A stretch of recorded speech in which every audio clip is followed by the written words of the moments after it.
Hey, Earthlings. So, I've been doing some work on culture, and so I've been looking at my old PhD and stuff like that. And in particular, I wanted to look at some work from 1996 from a philosopher called David de Grazer. I mentioned him before in passing. But one section that I looked at in my PhD, because obviously it's a bit dated now, is still relevant, and it's called processes of socialization.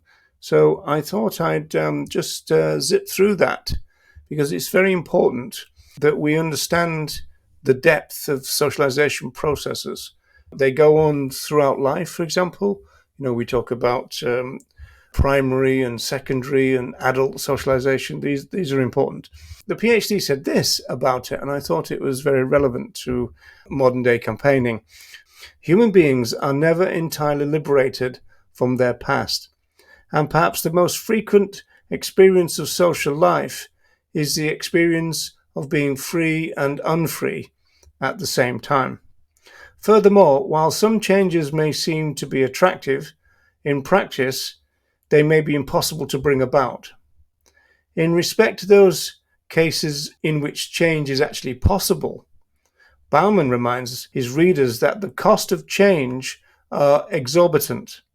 Here Bauman argues that some social habits become so firmly fixed that the expense of change can appear to be just too much to take on. In such circumstances, there appears to be just a little too much to de-learn. Too many established habits that need forgetting. And therefore, especially with age, making a break becomes more and more impossible and unattractive. This is a crucial insight. I suggested, along with David de Grazer, that some early socialized lessons can appear to be so firm, concrete-like, sedimented, that negating them or successfully resisting them can be very hard. Put differently, some socially constructed attitudes are internalized, fundamentally, institutionalized across society, and their values and beliefs become so firmly sedimented that breaking away from them may require some supreme effort. In addition, and this is extremely important in terms of seeking change in human relations with other sentient beings, it's argued that the perceived cost of change must seem to make sense and appear worthy of being paid.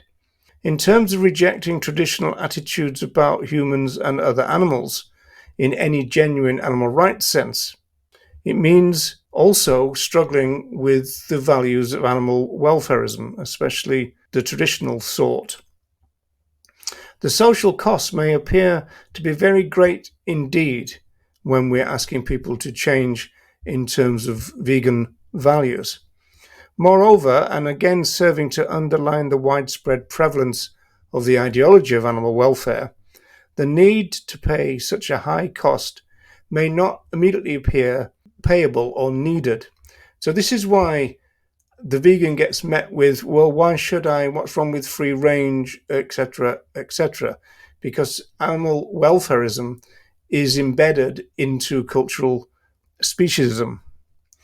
The evidence that I presented in my PhD essentially suggests that the predominance of welfare ideology seductively states that there is no need to attempt to fix what is not broken. Or if fixes are needed, it's little kind of small welfare fixes. So this is why we have to be very careful as animal rights people not to appear to be suggesting that what we're really after is some form of welfare reform, because that's exactly what people are looking for. And that's the only thing also, by the way, that politicians can offer. And so that's why politicians and animal rights don't really go together too well.